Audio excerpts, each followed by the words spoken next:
This is the E39, Norway's $47 billion coastal highway project.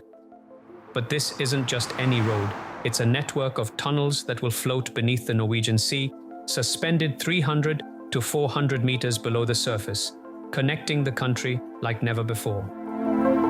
The project, which began construction in 2018 and is expected to be completed by 2026, aims to create a seamless 1,100-kilometer coastal highway that would revolutionize travel along the western shore.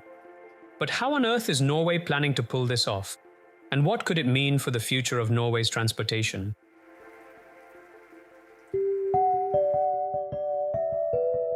Norway, with a population of approximately 5.5 million, is a country located in Northern Europe. The Scandinavian country is renowned for its breathtaking fjords, towering mountains, and rugged coastlines. While these natural wonders are a sight to behold, they pose significant challenges for the nation's transportation. A journey along Norway's coast from Kristiansand in the south to Trondheim in the north can take over 21 hours, partly due to the 7 ferry crossings required to navigate the fjords. But imagine a different Norway, one where these geographical barriers melt away. This is the vision behind the country's ambitious $47 billion plan to transform its coastline.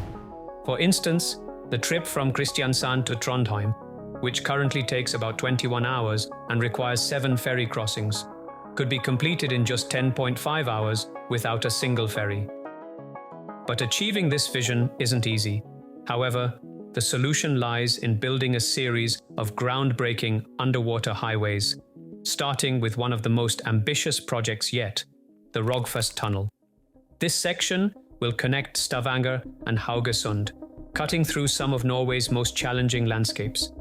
This undersea tunnel, stretching 27 kilometers, will be the deepest in the world, reaching depths of up to 390 meters below the sea.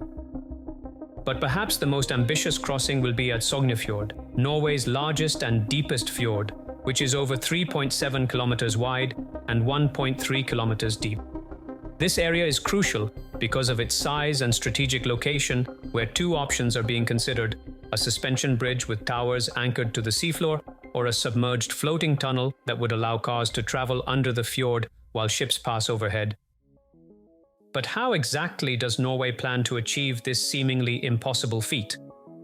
The answer lies in a revolutionary technology known as submerged floating tube bridges. This groundbreaking concept dates back to 1886, when British naval architect Sir James Edward Reed first proposed it.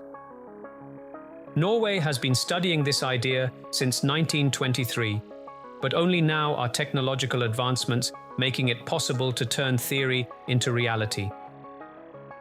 The idea is to place these structures 300 to 400 meters below the sea level, deep enough to avoid surface traffic, but shallow enough to minimize water pressure. Buoyancy keeps the tunnel afloat, while a system of tethers anchored to the seabed and surface pontoons provides vertical stability. This design allows the structure to withstand strong currents and harsh weather conditions, a crucial feature given that Norway is known for its unpredictable and often extreme climate.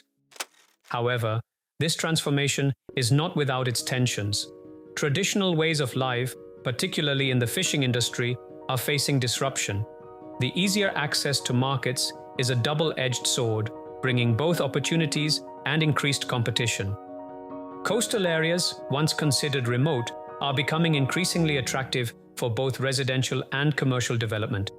Urban planners are grappling with the challenge of managing this growth while preserving the natural beauty that makes these areas so appealing. As the project progresses, its global significance becomes increasingly apparent. Countries with similar geographical challenges are closely watching Norway's underwater highway experiment. Success here could spark a new era of infrastructure projects worldwide, offering solutions for regions long considered too difficult to connect.